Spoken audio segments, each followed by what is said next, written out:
Good afternoon, everybody. I just stepped out of the truck here. It is February 27th or 28th or something like that. All I know, it's a beautiful balmy day. We just came out of the deep freeze of minus 30 to minus 35 degrees Celsius for a week, and now we're back up to about 0 degrees. Feels pretty awesome. As you can clearly tell, I have a lot of weight on this 3500 Chevy. Got a nice little surprise in there for you guys in that sea can, but that'll be for another video. I actually just came over here to my local co-op. We're in Swift Current, same place I got the fuel tank from. Clearly see. I picked up a conveyor. So this is an FX2045. I don't know what the FX stands for. All I know it is a backhoe conveyor, and we have one of these back home, except it's just a 2035, I believe, so a little bit shorter. Pretty standard, pretty similar equipment as the one back home. This is a 2021, I believe. It's brand new, never used, but it has been sitting on the lot for a year or two. Same motor up top. It's kind of a pain in the butt. It's a pretty big con, I'm not gonna lie, because we've had to go through a few of those motors now. I think we're on our 4th motor back home. Is this one a Kohler or a Vanguard? It's a Kohler. I feel like we have a Vanguard on the other one back home. I'm not sure of that though. But I do know we've gone through 3 or 4 of them. And you got to stand up on here and try and lift that engine up on top of that top mount. It is definitely a pain in the butt to do so. The mover though, on the newer version, they have upgraded. Still moved by your hydraulic motors in your rims back here. You see the hydraulic motor, one on each side. It's got gears on it, yep. And then when you want to pull it, make sure you disengage it or a lot of bad things will happen. So with that being said, still drives the same. I do like that drive setup. But our piece of, I was going to say piece of junk, which shouldn't really say that, but the mover on our older one is pretty floppy, smaller wheels, lighter. It's a pain in the butt. It is not hydraulic assisted like this upgraded version is with the joystick. We do have, on the one back home, I'll have to show you guys, I guess, but we do have levers to, hydraulically move the conveyor forward or backwards. But in order to steer the conveyor, it's push. Okay, that's kind of how it is. This one is hydraulic steer, which I think would be pretty nice. But similar setup. It has the 4 wheels, and then you can put the conveyor on the ground and pick the whole mover right up, and then you can lock it into place for transport. So that is about the same. You have an over centering right here to engage your belt. Got lights on this one. That'd be handy for the North Farm. I'll probably use this in both locations. So this is, I believe, their largest unload conveyor, the 20-inch belt. Now, I've actually tried to reach out to AGI on 2 separate occasions. And just so you know, AGI and backhoe is made here in Swift Current. It's I literally go by their assembly plant like nearly multiple times per week. But AGI, I don't know if they backhoe and AGI, they kind of merged together or whatever they did, but I was looking for some clarity on their company structure, and I was hoping that they could walk us through like what the difference is between the 2045 and even if they make those anymore, because I do believe over there in the compound there's a bunch of 1549s, smaller belt, and then I think they might have a U-trough over there as well, and the U-trough is their claim to fame. It's supposed to be able to move a ton of product quickly, and I don't know if it would still compare with this or if it would still more bushels per hour than even the 20-inch belt. That I don't know. And anyway, I was hoping to do some demoing, some trialing. They came out with different movers on those other ones. I'll take you over there so we can take a peek at that as well. And it has fallen on deaf ears, I guess. I always got the "we'll call you, Mike, we'll call you." So anyway, I did buy this, and I'm not saying that backhoe conveyors is the best conveyor in the world. I would never make such a statement. There's tons of different companies that make conveyors. There's like Brandt, there's Conveyor, there's like a Unitube, there's like a bunch of different manufacturers. But the reason why, if you're wondering why I decided to go with backhoe, is they're made right here in Swift Current. Super handy, kind of like Honeybee manufacturing for some headers back there, as you know, that we run. Really easy just to go hop, skip, and a jump and run over the manufacturer. You can get anything that you need. It's not like, okay, we'll order it type deal. And right now in this type of world, we're still waiting a long time to order anything. So let's fire this puppy up. Got the little keys here.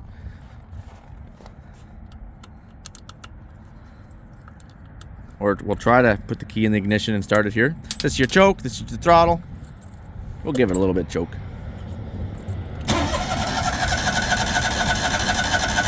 Okay, we'll give it a little bit more choke. Come on, Kohler engine, there we go. Okay, there we go. You screw this out or counterclockwise to give yourself some more RPM. You can do it slowly that way. Okay. Excuse me, sir. I am trying to do a video. Will you please stay running? Don't make me replace you with a Vanguard. No, I'm just joking. I actually think Kohler's better than Vanguard. I have a Vanguard on my AGI 1042 or whatever up at the North Farm, and it has given me lots of trouble. All right.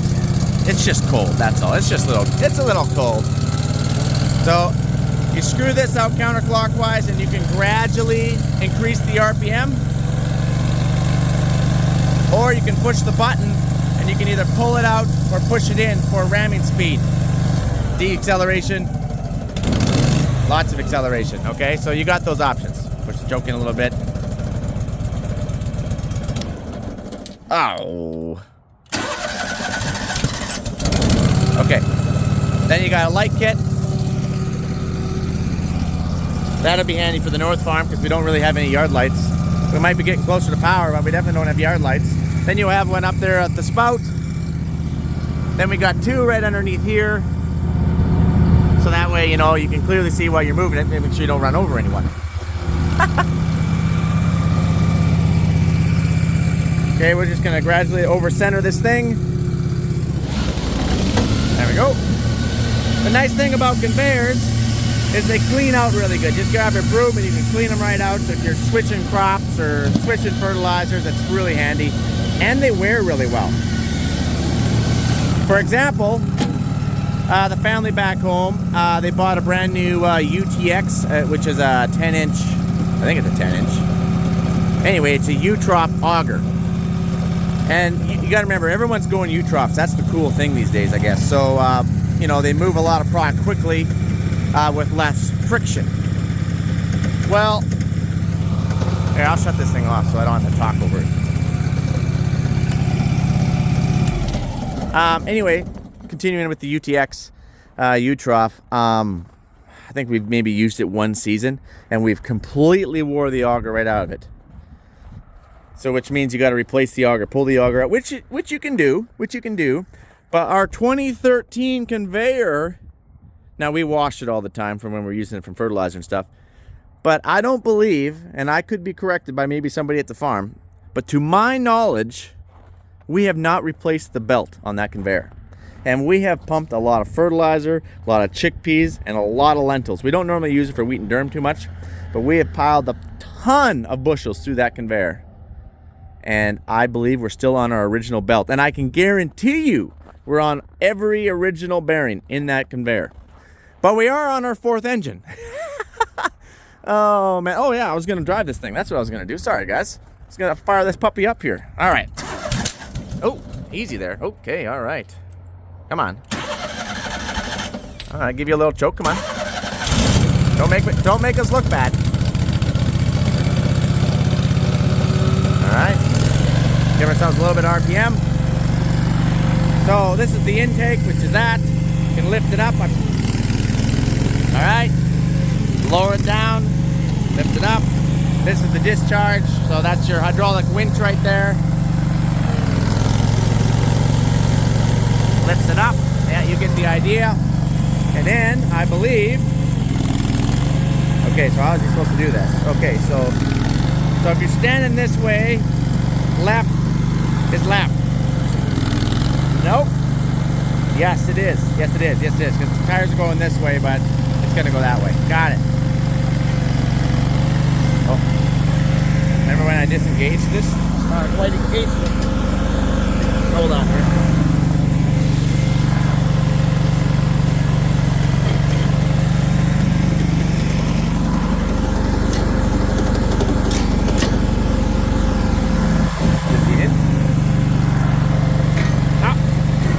Got to make sure the gears line up in order to pawn the slots. Oh, there it is. Perfect. There it is. All right. Straighten out these wheels so we don't slam into this guy's trailer, whoever he is, and the co-op's fuel tanks.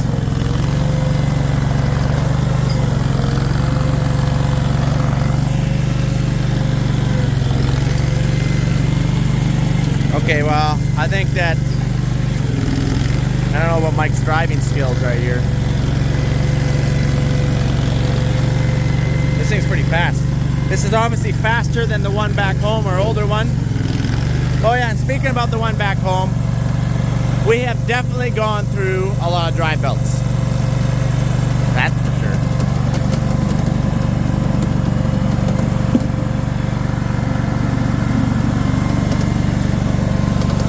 That would be for the actual belt, conveyor belt itself.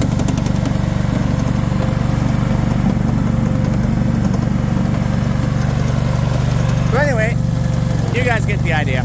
We'll do some videos when we actually start running this puppy. I'll leave this thing up in the air for my anti-theft, I guess, until I can come and pick it up. What do you mean anti-theft? Well,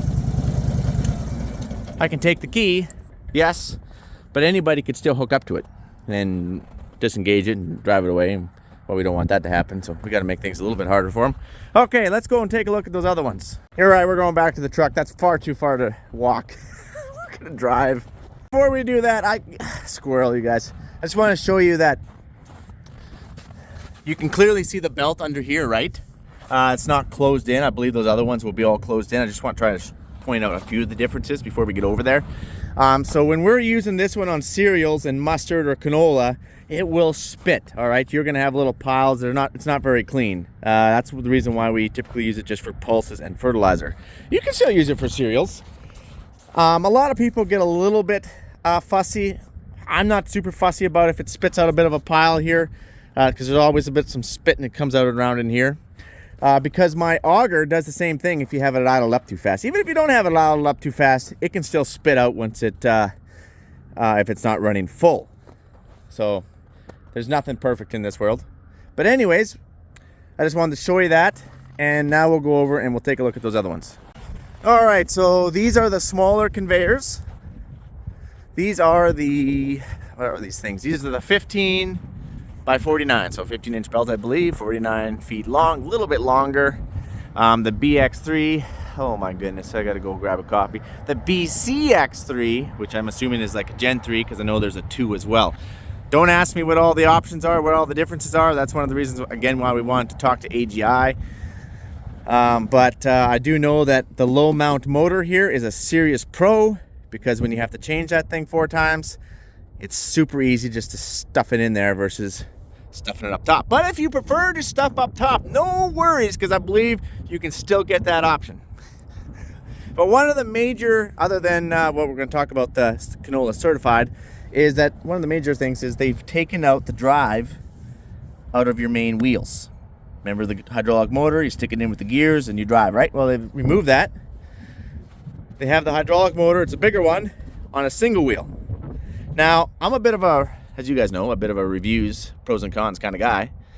I haven't seen a lot of positive reviews to this yet, but I'm not going to comment on that because we haven't actually driven it, and every circumstance and every farm is different. But my concern would be when you need to put that on the ground, this conveyor, plunk it straight on the ground, because lots of times you're going under semis that are low, or maybe you got something stuck and you got to squeak it under super tight, right? So if you're going to put that in the gravel and push it, which means you're going to take most of the weight off this drive wheel, yeah, will it have enough traction to push that under something tight? That I don't know.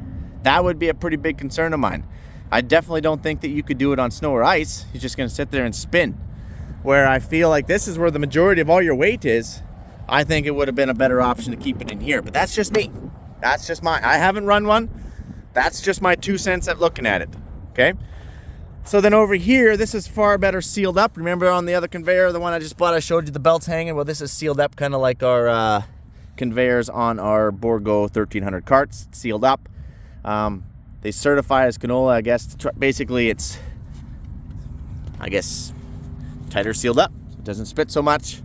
I believe wherever the rollers are in there, they have a scraper close to try to scrape the canola gum off, because, you know, canola gum stuff up.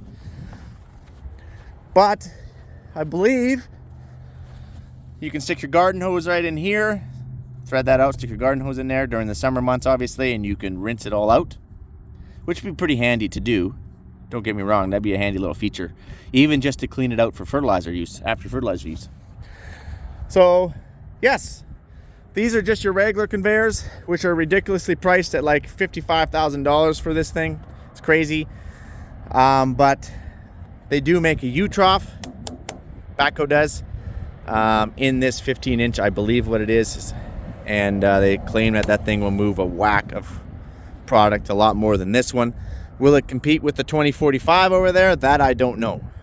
But I guess there's only one way to find out. Oh man, so I'm not sure if I'm a big fan of that mover yet, not gonna lie.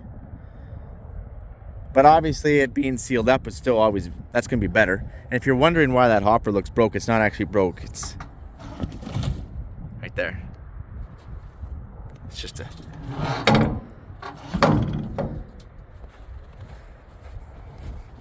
Starts on the spring back here. Man, is it ever bright out here. There you go, just like that. So there you have it. Oh yeah, and the U-trough conveyor, well, that thing is approaching $70,000. $70,000. Holy crap. That's ridiculous for a price of conveyor, you guys. That's absolutely ridiculous. I'll have a bunch spit out. I don't even care about that. I'll take one for half price and shovel a couple times. But anyways, that's it on the dealio, on the Backhoe conveyors, and I will catch you guys on the flipper. Adios, amigos.